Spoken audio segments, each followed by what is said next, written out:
The final shot before the break. Stafford. Nowhere to go here. He lost the football. And the Seahawks have picked it up. And he brings it back. Can you believe it? An offensive disaster on the final play of the first half. They just had to hold on to the ball. Second time he's lost a fumble. This one hurts more. It's returned for 6. He's been under a lot of duress, hasn't he? Pressured, hurried, harassed the whole game. Well, the offensive line not giving him a lot of help. Not a lot of help, but the bottom line, he's got to take care of the football. Tucker able to connect on the extra point, and they will take a 7-point lead. And we welcome you back live now inside the booth alongside Charles Davis. I'm Brandon Gaudin, set and ready to rock for the third quarter. The Seahawks with the advantage, and they get the football first as the second half is underway. And this one will be a touchback. Woolen chooses not to return it.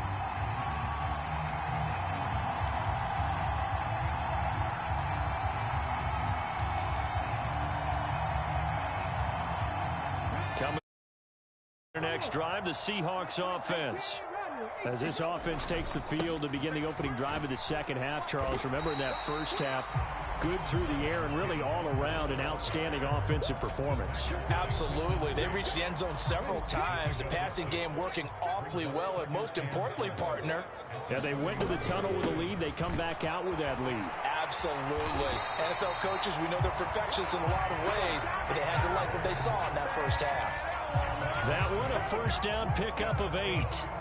Well, you certainly have to give a little credit here because they're playing this game now at their pace. This is ball control football, sustained runs, taking their time, and making it work. Walker now on 1st and 10. Nowhere to go that time. He maybe got a yard up to the 40. Here's 2nd and 9, just a yard on that last run. Now they'll switch it up here and look to throw. Nothing open downfield, so he'll throw it away. It's nothing like pressure to affect the accuracy and the timing of a guy trying to throw the football. And on that play, they ended up flushing him to his left, contacted him as he's trying to throw the football, and that led to the incompletion. After an incomplete pass on 2nd down, that'll leave him trying to convert on 3rd and 9. They'll bring a receiver in motion left.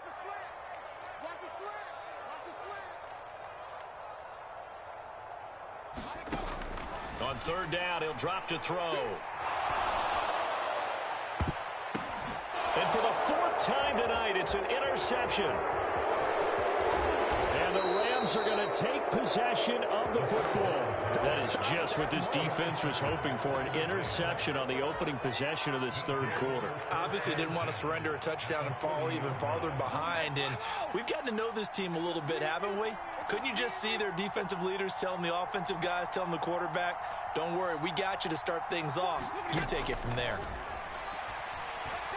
Steps away to his left. And for the 4th time tonight, it's an interception. Picked off by Jamal Adams. And the Seahawks are going to have the football here at their own 35-yard line. That had disaster written all over. You've got a right-handed quarterback, a rolling left, and throwing it pretty far downfield. It's really difficult to do, to try and get your body twisted around into the proper position and get anything on the ball as you heave it downfield. And that's what it actually turns into, a heave. And that's not really a good throw, is it? Not good, and we saw the result. And the Rams got him. They bring him down. Leonard Floyd from that outside linebacker spot gets in there. It's a loss of 9. Back to throw here. Under pressure, they got him again.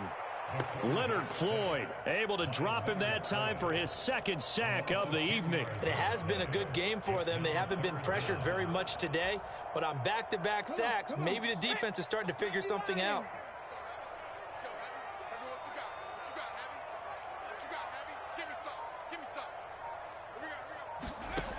They're going to look to throw. Over the middle, complete. It's Walker. And he'll get to the 29-yard line, brought down there. 14 yards, but they're still well shy of a first as that leads to 4th down. Now here's Michael Dixon as the drive goes backwards, so he's on to punt it away. Agnew now to return. A very nice job on the run back there. He'll get 23 yards all told. And the Rams will go on offense here with a 1st and 10.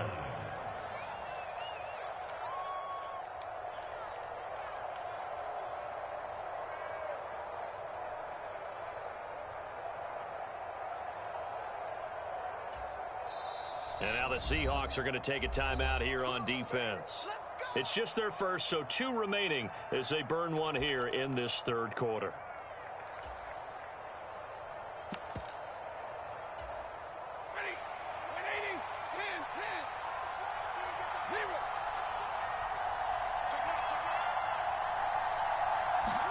They go back to the air here after the INT on the last drive. That's quickly to Atwell on the slant. And he slips up past the 45 before being tackled. A gain of 11 to kick off the drive, and it's a quick 1st down. I'll tell you what, a lot of those mid-range throws have been available because sometimes teams get too concerned about the deep ball and they leave too much space in front of them. And these guys have been taking advantage so far.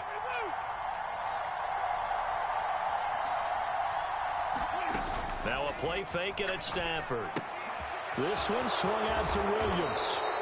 And they'll get this down to the 42-yard line. And with that last play, he's now up over that 300-yard mark. And in today's NFL, it almost feels routine. And I hate that when you're talking about a 300-yard passing game. To me, 300 yards still signifies excellence, and he's achieved that in this performance. On 1st down, Stafford here. Being chased out left. And he wisely will throw that one away. Another throw there off the mark, and obviously he's battled all of the interceptions. Things just haven't been true to form for him. I don't know. What do you think's going on out there, CD? That's a great question, and my suspicion is he's been coached really well to not show that he's having a problem. You know, they always tell you no matter what, you keep throwing the football with confidence. Well, we're not seeing a confident thrower right now. He's off balance, the passing game's off balance, and the defense is taking advantage.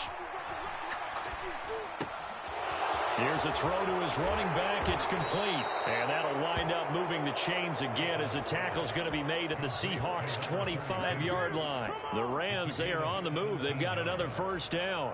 One of my old teammates called me the other day when he was watching the game. He's like, man, trying to watch an NFL game and trying to account for their passing game, that's difficult. And just when you think you get everything covered, here comes a back out of the backfield. In this case, he picks up a 1st down. Now a 1st down throw. Stafford buying time to his left. Throw left side, complete to Kupp. And they're going to be set up now with the ball at the 13-yard line. On any given pass play, you never know exactly where your exit points are going to be. On this play, it was flushed to his left, still on the run, able to accurately throw the football for a nice 1st down. From the red zone now, they'll look to throw. And he's left with no option here but to throw it away. Well, sometimes an incompletion is the right play. And he showed that he's learned from his earlier interception on that throw. Instead of forcing it, he just tossed it away. Throwing again on 2nd and 10. Stafford to the goal line, but it's incomplete. On that snap, he's the hero of his defense after the play he just made. A one-possession game, and his hit kept it exactly that. This red zone is where the Seahawk crowd really makes it tough for an offense to communicate. It's 3rd down. And this is caught. He's got it. Touchdown, L.A. Tutu Atwell. His 2nd touchdown of the night. And the Rams are an extra point away from drawing level. Point after, right down the middle. And that will tie our game here in the 3rd.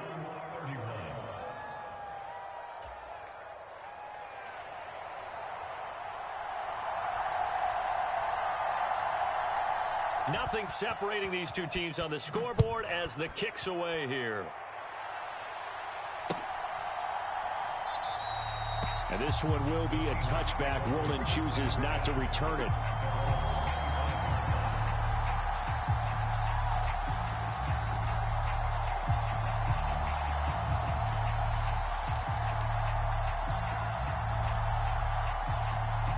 Here's the Seattle offense ready to get this drive underway. And their lead has evaporated in this third quarter. It's tied once more as they begin with a 1st and 10.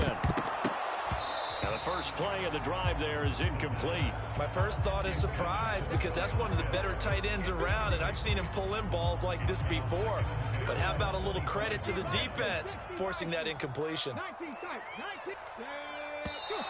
Now we've got whistles and movement up front. I think this is against Seattle. So after the penalty, heading in the wrong direction, 2nd and 15. From the shotgun, he'll look to throw. Forced out to his left. He's got his pass-catching tight end. That's Pitts. And he will lose yardage on the play. Back at his own 19-yard line. Just a 1-yard loss that time, but that's not what they needed. Now they're dealing with a 3rd and long. They'll send a receiver in motion left.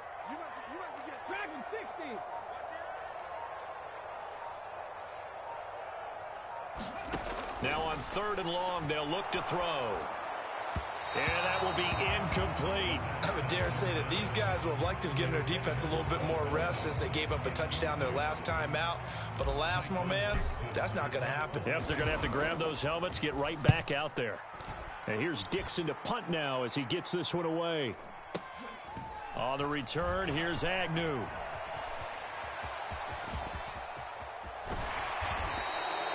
A big-time return there, 40 yards. And the Rams are going to start this drive in great field position as they take over.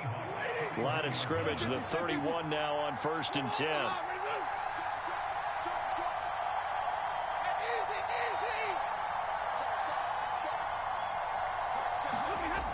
Stafford now to throw. Flushed out right.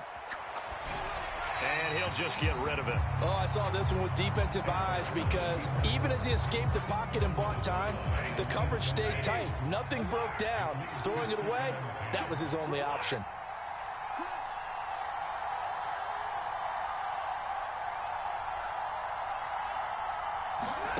To throw on 2nd and 10. Stafford. And he's going to lose yardage here, as they will switch ends as time has run out on this 3rd quarter of play. Back now in Seattle, Washington. All even as we get ready to start the 4th. They will look for some important yardage on 3rd down. From here, it would be a 60-yard boot.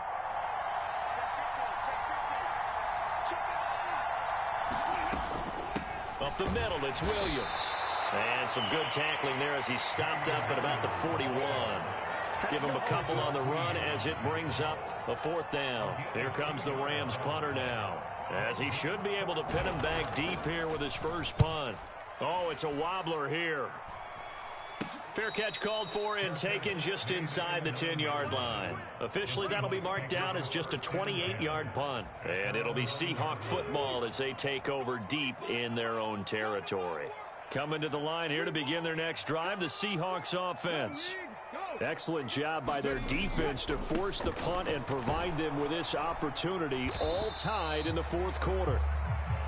And a short pickup here as he'll get across the 10 to the 11-yard line. The last run good for 2. Here's 2nd and 8. This pass complete to Melton. They follow up the gain of 2 with a gain of 1 that time.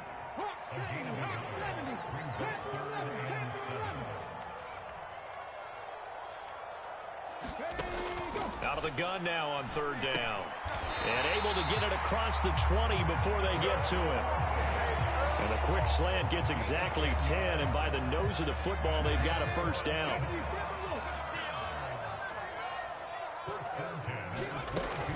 They'll run on 1st down with Akers. And he'll take this ahead for about 4. 2nd down coming up. Not a whole lot there. The defense was ready, it looked, for that run-pass option. You get the sense that next time he has that opportunity, he may keep it himself and get to the perimeter. Probably owes his back a little bit of an apology on that one, huh? 2nd and 6.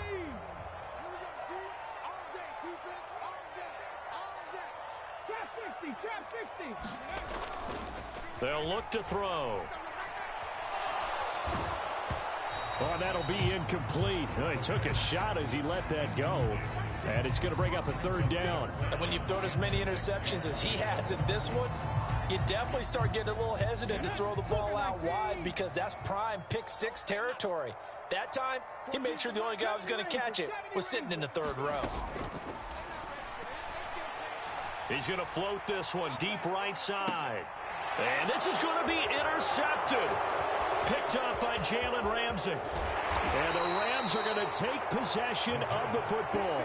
Now, I'm starting to wonder, Charles, 5 interceptions, is that the last that we've seen of him? Well, I think that a lot of people hope that's the last they've seen of him in this game, probably including himself. If this were baseball, the manager would have been at the mound already and asked for the ball, and he'd be in there getting a shower. But in football, you might have to go stand on the sideline and watch the rest of it and see if your backup can do any better. And he'll be brought down just outside of the 30.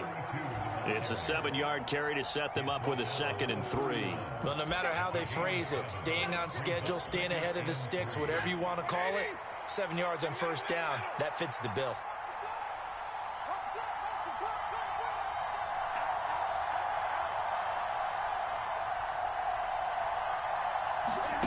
From the 31, Stafford gets this quickly to Ingram.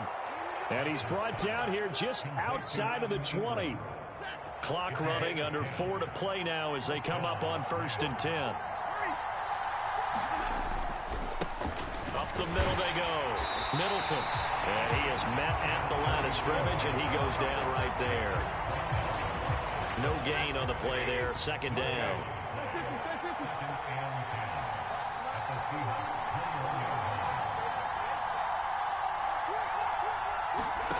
Stafford. And a high throw there as this is knocked away, down to the ground and incomplete. You can tell they wanted to get that ball downfield. They had nothing working in the secondary, so he dropped it off to the running back. That one ended up incomplete.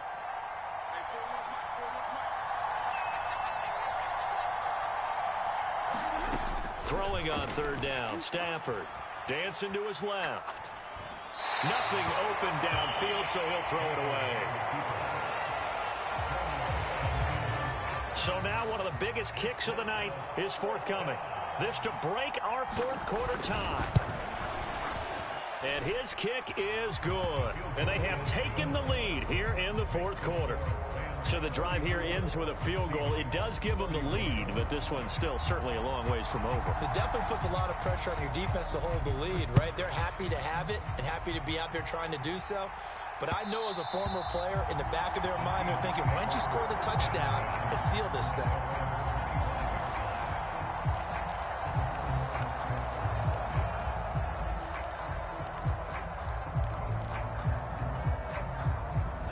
Here's the Seattle offense ready to get this drive underway. And now they find themselves trailing following the field goal. Still a good amount of time in this 4th quarter, but this drive very well could determine the outcome of this ball game. They'll be dropped after a gain of about 6 across the 30 to the 31. From the lineman to the guy running with it, that was a well-executed 1st down by the offense. With 2 shots left to get the 1st, you can get a little aggressive here on 2nd down if you want and try for some bigger yardage.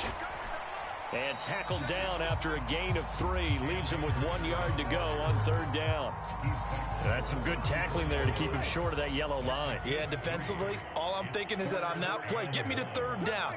Get me into a position where I can make one more play and get my defense off the field. They'll try and run for this with Akers. And he is going to have a Seahawks 1st down as they're able to convert, albeit not by much, on 3rd and a yard.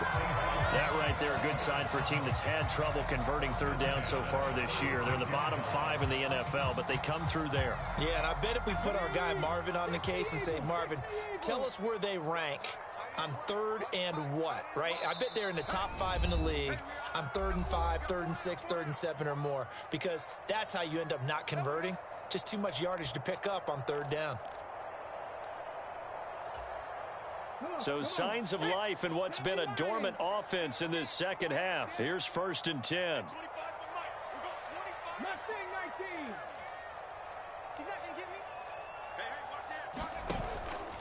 They'll look to throw here. Eluding the pressure right. And he just gets rid of it. Throws it away. A wise move there. Looked like nobody open. Now 2nd down. Whew, that's certainly not the worst thing. It stops the clock and lets your offense catch its breath and lets us exhale a little bit. Now I expect them to call a couple plays in the huddle so they're ready if a tackle happens inbounds. He's going to let it fly. And that's intercepted yet again, and that could be the backbreaker. Picked off by Isaiah Rodgers, and the Rams have just about sewn up this football game. Well, you knew you had to take some chances here with the clock winding down, needing a touchdown to win it, and that one might have just sealed their fate. Yeah, and that's the nature of the 2-minute drill. The offense trying to go downfield and make their plays. But defenses, they're sitting back watching everything that they do, but not too far back. And he can't get a throw off. He's taken down. What a huge play at this point in the game. Safety blitz, such a fun play call to witness when it works. And the deep man can get home for a sack. Great timing by him. Interception earlier in this contest. Now a sack. He's definitely campaigning for Player of the Week honors, isn't he, partner? Stafford now to throw. And he can't get a throw away. He's taken down. Marquise Bell. He's the one that drops him this go-around, and that pass rush getting strong here. Back-to-back sacks. Stafford steps away to his left. Looking for his running back, and he's got it. Now the Seahawks forced to use their 3rd and final timeout, as they'll get it with just a shade under a minute to go in the game. So they're forced to punt on 4th as this one's away. This is fielded at the 27. We'll call that a punt of 54 yards. Well struck. And it'll be Seahawk football, 1st and 10. Coming to the line here to begin their next drive, the Seahawks offense. They are looking to make a bit of a 180. They are sputtering right now. And frankly, I think it's time to call your playmakers together and say, all right, guys, we're going to lean on you through this patch. We need you to get us back on track and get us going in the right direction. So you're calling plays geared to them. Not necessarily what you look at your plays, oh, this hurts the defense. I want the ball in the hands of X, Y, and Z and see if we can move forward. So don't get too cute. Go to the playmakers. Bobby Brown in there to make the sack on what will be the final act in this ball game. A fun, close ball game comes to an end. On that last play, Charles, they were on the wrong side of midfield. They needed something near a miracle, and they couldn't get it done. Yeah, the effort, that was good. Very good, in fact. They were just a little too far out to get a decent look at the end zone for that last opportunity. Couldn't get it done, but a nice game overall. So for L.A., it's an ideal start as they move to 3-0 now on the young season. And they'll get another road test next week as they head to Arizona to take on the Cardinals. Meanwhile, for Seattle, they'll fall to 1-2, and they will be at home next week to take on the Miami Dolphins. Thanks for tuning in, everybody. Alongside Charles Davis, we thank our entire crew. I'm Brandon Gaudin. This is the NFL on EA Sports.